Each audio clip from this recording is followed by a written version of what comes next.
يا مساء الخير على اجمل اخوات واجمل متابعين في الدنيا، وحشتوني. النهارده هنعمل مع بعض بقى ايه، جايلكم بالبوريك. البوريك ده تحفه بجد، وباقل كميه لحمه هنعمل مع بعض البوريك الرهيب اللي انتوا شايفينه ده. دي قناتي اكلات كوكو، اتمنى ان انتوا تشتركوا في القناه. اشتراك ينور القناه ويفرحني، ولايك للفيديو الجميل ده، اهم حاجه اللايك عشان يكبر اوصل لاكبر عدد. وفعلوا الجرس على الكل عشان كل جديد يوصل لكم، يجيلكوا اشعار ان انا نزلت فيديو جديد النهارده. انا معايا حوالي ربع كيلو لحمه مفرومه. شوفوا اقل كمية لحمة مفرومة هتاكلوا اجمل بوريك. تابعوا معايا لاخر الفيديو عشان في حاجات وخطوات مهمة جدا. ومعايا بصلة مبشورة وفلفل الوان، فلفل حار، فلفل الوان. الفلفل اللي موجود عندكم، انا كان عندي الفلفل الحار الرومي العادي. هنزل بقى ببهارات اللحمة كده 7 بهارات، وهنزل بفلفل اسود، وبمعلقة ملح كبيرة كده حلوة على قد كمية اللحمة اللي عندكم. وهبتدي بقى اخلط كله ده ببعضه كويس خالص، واشوح البصل الاول على النار. هنزل بمعلقه سمنه حلوه كده على النار، او زبده او زيت حسب اللي موجود عندكم يا حبايبي. وبصله مبشوره على ايديا، مبشوره على مكنه. ابشر بصلايه حبايه من حبايه صغيره كده متوسطه الحجم. وهنزل باللحمه المفروم. ده مش نص كيلو كامل، ده اقل من نص، يعني حوالي ربع كيلو من اللحمه المفرومه. وهيعمل معايا صينيه حلوه خالص وكميه حلوه خالص. وهبتدي بقى ايه اعمل الخطوه الاساسيه في الجلاش. معايا كوباية من اللبن، وحباية بيض. لو عايزين تضعفوا الكمية بقى وعندكم ربطتين جلاش، زودوا ضعفوا الكمية اللي انا عاملاها دي. ونص كوباية زبدة على زيت عشان تدي قرمشة وتدي برضو طراوة في نفس الوقت. ومعلقة دقيق عشان هتعمل فاصل بين كل ورقة وورقة. وهنبتدي نخلط الخليط ده كله مع بعضه. وهنزل بمعلقة ملح صغيرة، ومعلقة عشان تعزز بس طعمها، ومعلقة فلفل اسود. ولو عندكم بهارات مشكلة مفيش مشكلة، ممكن تحطوا بهارات مشكلة. وهبتدي اخلط الخليط ده كله مع بعض، واجيب ربطة جلاش حلوة كده. عندكم في الفريزر بقى طلعوها بقى قبلها بساعة عشان تبقى طرية ما تتكسرش معاكم لو في الفريزر. ولو عندكم جايبينها صبحة مفيش احسن من كده طبعا لما تبقى صبحة على طول. انا كانت عندي في الفريزر، طلعتها قبلها بفترة عشان ما تتكسرش وانا بعملها. وابتدي ادهن من الخليط اللي انا عاملاه ده بين كل ورقه وورقه.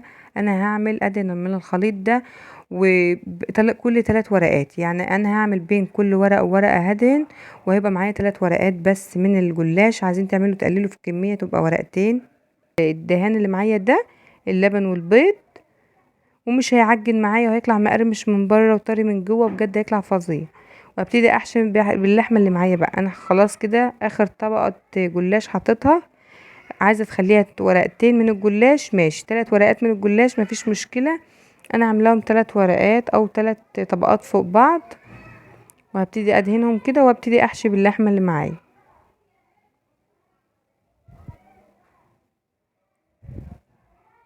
بحط كميه في المعقول، يعني مش هحط كتير قوي ولا قليل.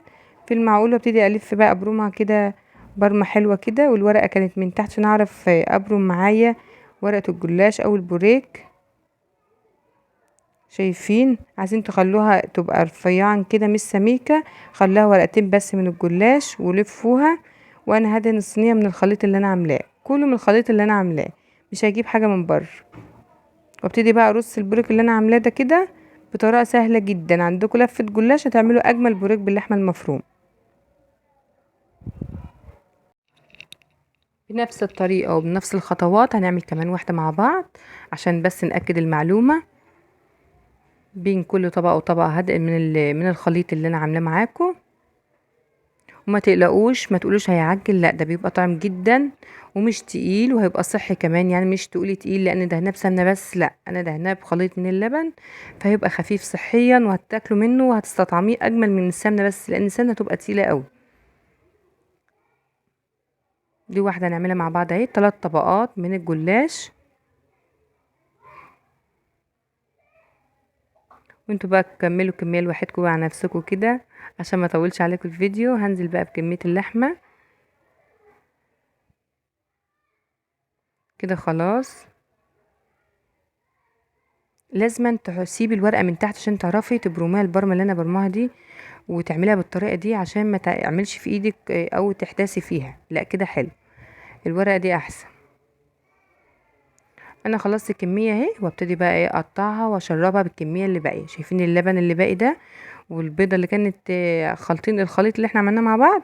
هبتدي بقى اسقيها بيها كده واقطع بقى ايه البوريك معاه.